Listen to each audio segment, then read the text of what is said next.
The narcotic drug and psychotropic substance act 1985। इस act का NDPS act 1985 का जो सेक्शन 37 है वो ये कहता है कि किसी भी सेक्शन में किसी भी धारा के तहत अगर आपका मुकदमा दर्ज हुआ है तो आपको बेल नहीं मिलेगी, वो नॉन बेलेबल है। कौन कौन सी ऐसी एजेंसीज हैं जो आपको अरेस्ट कर सकती हैं? क्या लोकल पुलिस वाला भी आपको अरेस्ट कर सकता है? दोस्तों, एनडीपीएस जैसे जो केसेस होते हैं ये बहुत ही सीरियस टाइप के केसेस होते हैं, जिसके अंदर अक्सर ऐसा देखा गया है कि सालों साल से बहुत सारे लोग जेल में है, बेल नहीं हो पा रही है, बार बार बेल लगा कर घर परिवार वाले थक चुके हैं, थक कर बैठ गए हैं, पैसा सब बर्बाद कर दिया, अब तक बेल नहीं हुई।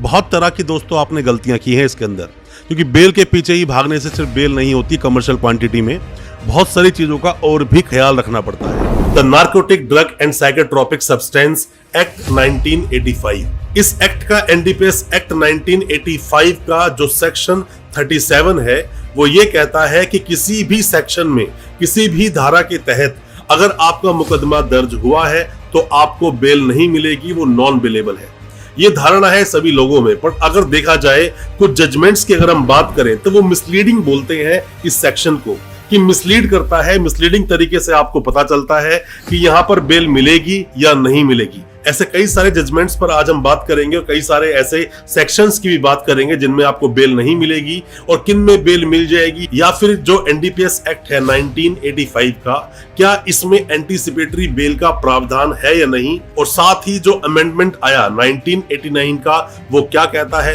एनडीपीएस एक्ट का जो सेक्शन है 37, आज उसके बारे में कुछ हद तक डिटेल में बात करेंगे। एनडीपीएस केस के बारे में आज बहुत सारी बातें मैं डिस्कस करूंगा अपनी इस वीडियो में, जैसे कि आपको बताऊंगा कि एनडीपीएस केस होता क्या है, आपको बताऊंगा कि इसमें अमेंडमेंट्स कब आए, एनडीपीएस केस कब लग जाता है,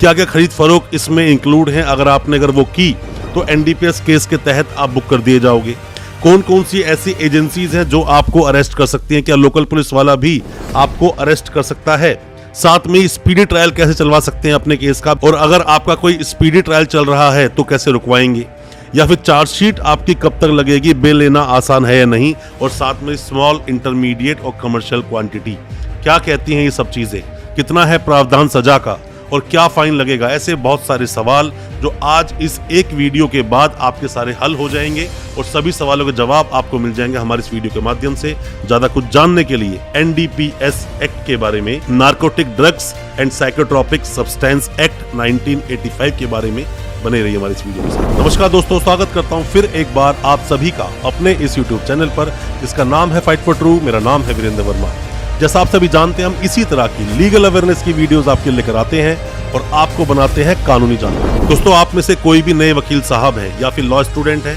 या फिर कानून की पढ़ाई आप कर रहे हैं, आप जानना चाहते हैं कानून को, या फिर आपका कोई भी सगा संबंधी जानकार अगर जेल में है या आप पर कोई ऐसा केस लगा है, तो दोस्तों आपके लिए वीडियो बहुत ज्यादा महत्वपूर्ण होगा और आप बहुत कुछ जानोगे एनडीपीएस एक्ट के बारे में। सबसे पहले दोस्तों आप ये जानिए, narcotic drugs and psychotropic substance act 1985 में दोस्तों ये एक्ट आया, जिसमें कि नार्कोटिक ड्रग्स मतलब कि पौधों की बात कर रहा है, या फिर जो भी कोई आपको प्रकृति से चीजें मिलती हैं और उसके बाद जो नशीले पदार्थ बनाए जाते हैं उन सब की बात हो रही है। और साइकोट्रोपिक सब्सटेंस मतलब केमिकल के द्वारा, केमिकल को मिलाकर केमिकल के द्वारा कोई अलग अलग चीज जो बनाई जाती हैं वो सब आती है साइकोट्रोपिक सब्सटेंस में। अब बहुत तरह के दोस्तों नशे हो सकते हैं। सबसे पहली बात तो एनडीपीएस आया 1985 में, फुल फॉर्म मैंने आपको इसकी बताई। आप किसी भी तरह से नशीले पदार्थ में हैं, आप किसी भी तरह से अगर नशीले पदार्थ में पकड़े गए, नशीला पदार्थ आपके पास है, मान लीजिए कुछ भी आपके पास दोस्तों मिल सकता है, आपके पास अफीम मिल सकती है, गांजा मिल सकता है आपके पास, एमडीएमए मिल सकता है, हेरोइन, गांजा, कुछ भी आपको, मॉर्फिन मिल जाए आपके पास, ऐसी बहुत सारी चीजें हैं, पॉपी स्ट्रॉ मिल जाए। मैंने तो ये भी देखा है क्विंटल्स के अमाउंट में मिलती हैं लोगों के पास से, ट्रक भर भर के दोस्तों मिलती हैं। ऐसी हिम्मत कहाँ से लोग लेकर आते हैं और कैसे इसको सप्लाई कर पाते हैं वो डिपेंड करता है चीजों पर, और कई बार झूठे केसेस में भी लोग फंस जाते हैं। दोस्तों NDPS act 1985, the narcotic drug and psychotropic substance act 1985, इसका सेक्शन है 37 सेक्शन में एक लाइन लिखी है जिसको देखकर अक्सर लोग डरते भी हैं, या फिर जो खुद वकील साहब या नए कोई भी लॉ स्टूडेंट है, नए वकील साहब अभी नए वकील बने हैं, अभी वो प्रैक्टिस में है, अभी प्रैक्टिकली पूरी तरह से जिनकी अभी कोर्ट में प्रैक्टिस शुरू नहीं हुई है, वो इस सेक्शन में एक लाइन को पढ़ते हैं, offences to be cognizable and non bailable. मतलब कि जितने भी तरह के अपराध हैं वो सभी कॉग्निजेबल हैं, मतलब संज्ञेय हैं, और साथ में ही नॉन बेलेबल है जिसके अंदर की बेल नहीं होती। दोस्तों कुछ जजमेंट्स की मैं बात करूंगा जिन जजमेंट्स में ये बताया गया कि कुछ सेक्शंस जो हैं वो इसके बेलेबल भी हैं, जैसे कि साजी वर्सेस स्टेट ऑफ केरला 2004 का ये जजमेंट है, आप इसको देख सकते हैं, या फिर मैथ्यू अलियास राजू जो कि स्टेट ऑफ केरला का है 2008 का, इसको भी आप देख सकते हैं। एक और जजमेंट, थर्ड जजमेंट मैं आपको देता हूं जिसमें Stephen Muller versus state of Maharashtra 2010 का मामला है। दोस्तों इन तीनों ही जजमेंट्स में ये बातें बताई गई कि जो सेक्शन 37 है वो मिसलीड करता है कुछ तरीके से। और मैं आपको बताऊं तो सीआरपीसी का यहीं पर जब सेक्शन 2 पढ़ते हैं तो वहां पर मेंशन किया गया है कि बेलेबल क्या है, बेलेबल ऑफेंसेस कौन से होते हैं। दोस्तों अगर ये वीडियो आपको अच्छा लग रहा है तो अभी इस वीडियो को लाइक करें ताकि इसी तरह की लाइक से हमें मोटिवेशन मिल सके और प्रोत्साहन मिल सके इसी तरह की लीगल अवेयरनेस की वीडियोस आप तक पहुंचाने के लिए। और आप अगर पहली बार आए हैं हमारे इस चैनल पर, पहली बार देख रहे हैं हमारे इस वीडियो को, हमारे चैनल को अभी सब्सक्राइब करें, साथ में लगा बेल आइकन जरूर दबा दें ताकि इसी तरह की लीगल अवेयरनेस की वीडियोस आप तक पहुंच सके सबसे पहले। दोस्तों आप इसकी खरीद या फरोख्त करते हैं, आप कोई भी यहां से वहां इसको ट्रांसफर करते हैं, लेते हैं, देते हैं या किसी भी तरह से इसमें इन्वॉल्व हैं। इवन मान लीजिए कि आपके पास से MDMA मिल जाती है, चाहे आपके पास से 15-20 ग्राम ही मिले तो वो कमर्शियल क्वांटिटी है, क्योंकि MDMA की अगर हम बात करें तो 0.5 ग्राम मतलब कि आधा ग्राम से कम ही आपकी स्मॉल क्वांटिटी होगी, उससे ज्यादा फिर वो इंटरमीडिएट और जाकर 10 ग्राम तक अगर वो पहुंच गई तो बन जाएगी कमर्शियल क्वांटिटी। उसी तरह से आप कुछ ऐसा भी समझ सकते हैं, मॉर्फिन 5 ग्राम तक स्मॉल क्वांटिटी और 5 ग्राम से 250 ग्राम तक की अगर हम बात करें तो वो सारी अगर 250 ग्राम टॉप जाती है, 250 ग्राम पहुंच जाती है तो कमर्शियल क्वांटिटी। उसी के अलावा पपी स्टॉक की हम लोग बात कर रहे हैं, पपी स्टॉक तो बहुत ज़्यादा क्वांटिटी में लोगों के पास मिलता है, 1 kg तक स्मॉल क्वांटिटी और 50 kg या 50 kg से ज़्यादा में कमर्शियल क्वांटिटी लग जाती है। साथ में दोस्तों गांजा की बात करें तो 1 किलो तक स्मॉल क्वांटिटी, 20 किलो या 20 किलो ज़्यादा में आए तो कमर्शियल क्वांटिटी लग जाता है। कमर्शियल क्वांटिटी में हालांकि बेल लेना लगभग आपके लिए इम्पॉसिबल सा हो जाता है अगर आपकी क्वांटिटी कुछ ज़्यादा ही एक्सीड कर जाए। हालांकि आपके वकील साहब हाई कोर्ट, सुप्रीम कोर्ट में अच्छे से फाइट करके आपकी बेल जरूर ले लेंगे और बेल आपकी हो भी जाएगी। अपराध है दोस्तों खरीद फरोख्त करना, इसकी ले जाना कहीं पर भी, किसी से रिसीव करना, किसी को देना, बिना बात के खेती करना, आपके पास लाइसेंस नहीं है और अगर आप खेती करते भी हैं तो एक्स्ट्रा उत्पादन करके ब्लैक में उसको बेच देना, ये भी दोस्तों अपराध है। पता है आपके पास किसी के पास ऐसा कोई मादक पदार्थ है, उसके साथ आप खरीद फरोख्त में इन्वॉल्व हो जाते हैं और बाद में पकड़े जाते हैं, दोस्तों सालों साल आपको जेल में काट सकते हैं, आपकी बेल जल्दी से होगी नहीं। और जो आपके केस का ट्रायल चलेगा, जो केस की सुनवाई होगी वो भी एक स्पेशल कोर्ट में होगी। स्पेशल कोर्ट्स मतलब कि एनडीपीएस केसेस के लिए स्पेशल कोर्ट्स बनाए होते हैं, उन कोर्ट्स में जाकर आपकी सुनवाई दोस्तों कराई जाती है। तो आसानी से बेल आपको मिलती नहीं है, बहुत ज्यादा मुश्किल आपको हो जाता है अगर आप कमर्शियल क्वांटिटी में पकड़े गए हैं और कमर्शियल क्वांटिटी को आपने पूरा ही टॉप कर दिया तो आपके लिए और ज्यादा समस्या हो जाएगी। बहुत तरह से दोस्त केस सामने आते हैं, जैसे कोई बोलता है कि मैं अपनी गाड़ी में जा रहा था मेरे साथ कुछ लोग बैठे थे, जब वहां पर पुलिस ने हमें रोका तो हमारे पास से 7 किलो 8 किलो 10 किलो अफीम मिल गई, पर मैं तो सिर्फ ड्राइवर था, मुझे पता नहीं, गाड़ी सिर्फ मेरी थी, या फिर गाड़ी मैंने किराए पर भेजी थी, या फिर मैं मेडिकल स्टोर चलाता हूँ, मेरे पास से 50,000 60,000 70,000 तक गोलियां बरामद हो जाती हैं दोस्तों। यह गोलियां मिलती हैं जिससे नशा होता है, मॉर्फिन मिल जाती है बहुत ज़्यादा क्वांटिटी में, वो मिल जाता है, ड्रग्स किसी के पास से मिल गई, कोई बोलता है कि पुलिस ने प्लांट किया है। सभी तरह के केसेस हो सकते हैं दोस्तों, पर डिपेंड करता है कि उसका आपने डिफेंस क्या लिया, डिफेंस आपने क्या लिया और किस तरीके से अपने केस को प्रेजेंट किया, ये सब वहां डिपेंड करता है। क्योंकि स्पेशल कोर्ट्स को बनाने की जरूरत ही जब पड़ती है जब ऐसे केसेस को बहुत सीरियस आकार दिया जाता है, बहुत सीरियस तरीके से वो केसेस चलाने पड़ते हैं और सरकार खुद मजबूर हो जाती है, तो बहुत ही सख्त रुख अपनाया जाता है। अब दोस्तों ऐसे केसेस में अगर आप पकड़े गए, कमर्शियल क्वांटिटी आपके पास है, तो मैंने देखा है कि अक्सर जो इन्वेस्टिगेटिंग एजेंसीज होती हैं वो हालांकि 6 महीने में उन्हें चार्जशीट लगानी है, बट वो 6 महीने से भी लंबा टाइम आपका ले लेते हैं, 1-1 साल तक चार्जशीट लगाते हैं और आप उसमें कुछ कर नहीं सकते, क्योंकि उन्हें ऐसा कानूनी प्रावधान है उनके पास कि वो 1 साल तक भी चार्जशीट को लगा सकते हैं इन्वेस्टिगेशन अगर पूरी नहीं हुई। कौन कौन आपको अरेस्ट कर सकता है, मतलब कि ऐसी कौन सी एजेंसी जो आपको अरेस्ट कर लेंगी? नॉर्मल पुलिस भी, जो एक बीट ऑफिसर्स होते हैं वो भी दोस्तों आपको अरेस्ट कर लेंगे। अगर आपके पास से मिला, आपको शक है आपके ऊपर, तो पुलिस वाले नॉर्मल जो पुलिस स्टेशन में होते हैं वो भी आपको अरेस्ट कर सकते हैं, क्राइम ब्रांच भी आपको अरेस्ट कर सकती है। नॉर्मल देखा जाए तो एनसीबी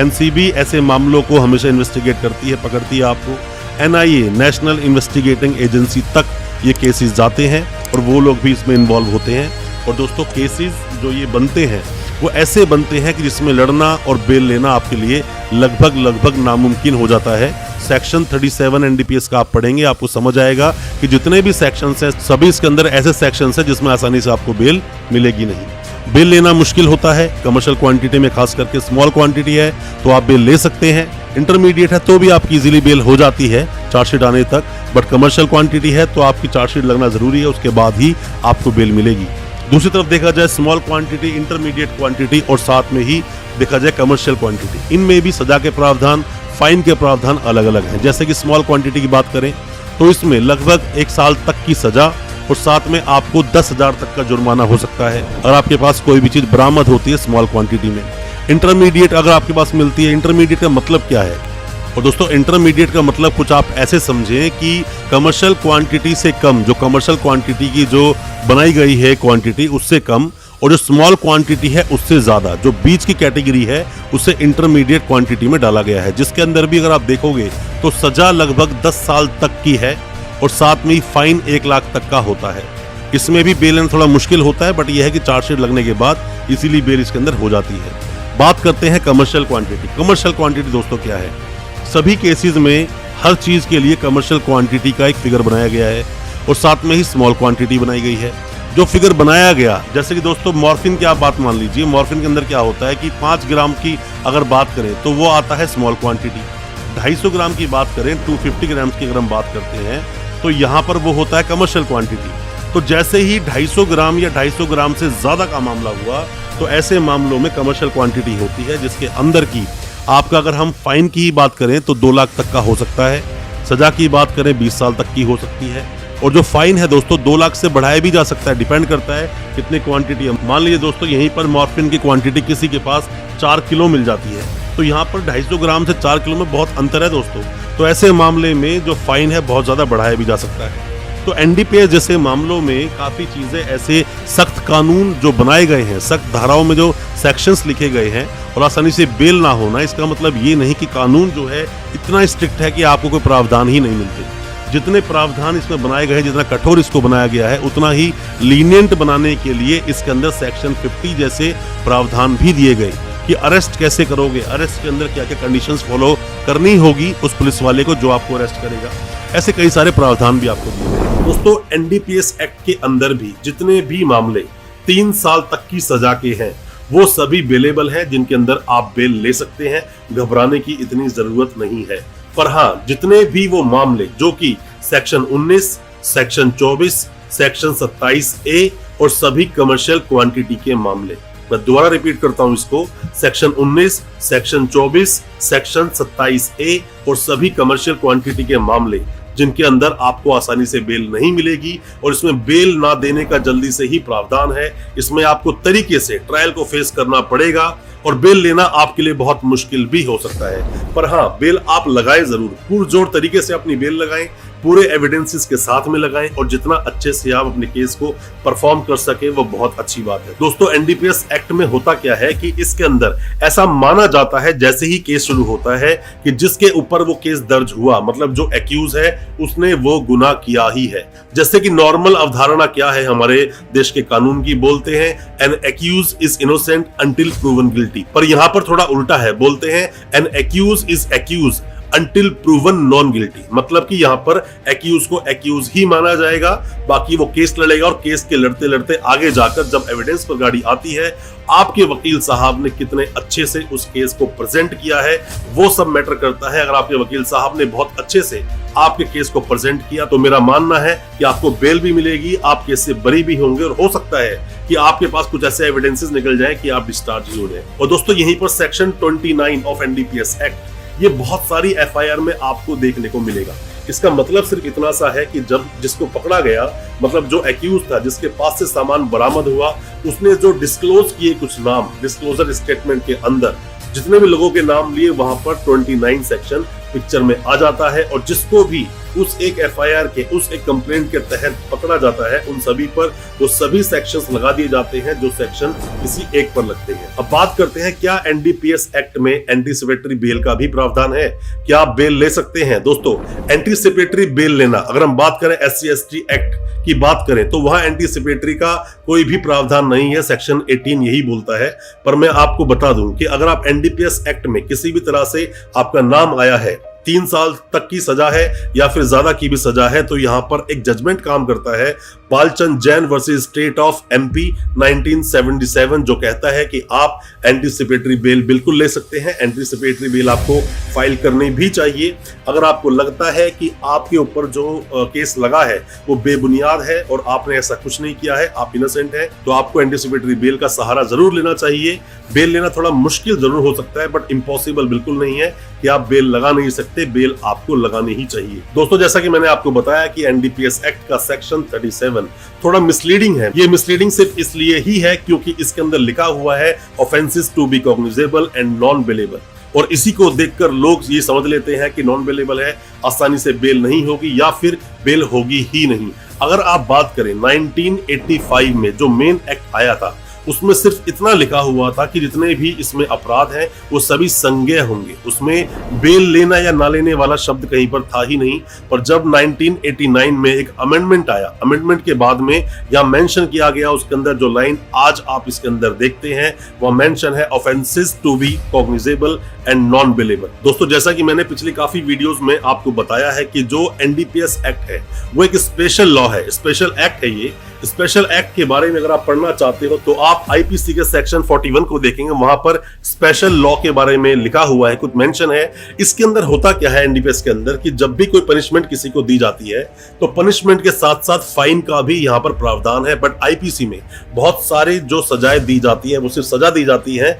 वहां पर पनिशमेंट के साथ साथ फाइन भी लगाया जाए ऐसा मैंडेट प्रोविजन नहीं होता है। प्रिजम्पशन की हम बात करें तो यहाँ पर यही माना जाता है कि जिसके पास से कुछ भी सामान बरामद हुआ वही एक्यूज है। अब उसको अपनी इनोसेंसी प्रूफ करनी होती है, जो कि एक बहुत ही मुश्किल टास्क बन जाती है। और फिर से वही के 1924, 27A और कमर्शियल क्वांटिटी के जो मामले होते हैं वो सीरियस नेचर के, बहुत ही ज्यादा सीरियस नेचर के मामले बन जाते हैं, जिसमें बेल लेना खुद एक टेक्निकलिटी हो जाती है। किस तरह से टेक्निकली केस को आप फाइट करेंगे, क्योंकि जब किसी को पकड़ा जाता है तो उसके अंदर सेक्शन 50 और सेक्शन 42 का किस तरह से यूज किया गया, किस तरह से उसका कंप्लायंस किए गए, ये सब चीजें भी बहुत जरूरी है देखने के लिए। बट 37 सेक्शन को देखकर एनडीपीएस के आप ये बिल्कुल ना समझें कि बेल बिल्कुल नहीं हो सकती और सभी सेक्शन इसके अंदर नॉन बेलेबल है। दोस्तों, कोई भी किसी भी तरह के सवाल हैं आपके दिल में एनडीपीएस एक्ट को लेकर या एनडीपीएस के बारे में, कोई भी सवाल आप पूछना चाहते हैं या क्रिमिनल केस फिर कोई भी हो, आप कमेंट बॉक्स में अपने सवालों को पूछें, हम उस पर आपको रिप्लाई जरूर करेंगे। और नेक्स्ट वीडियो आप किस पर चाहते हैं,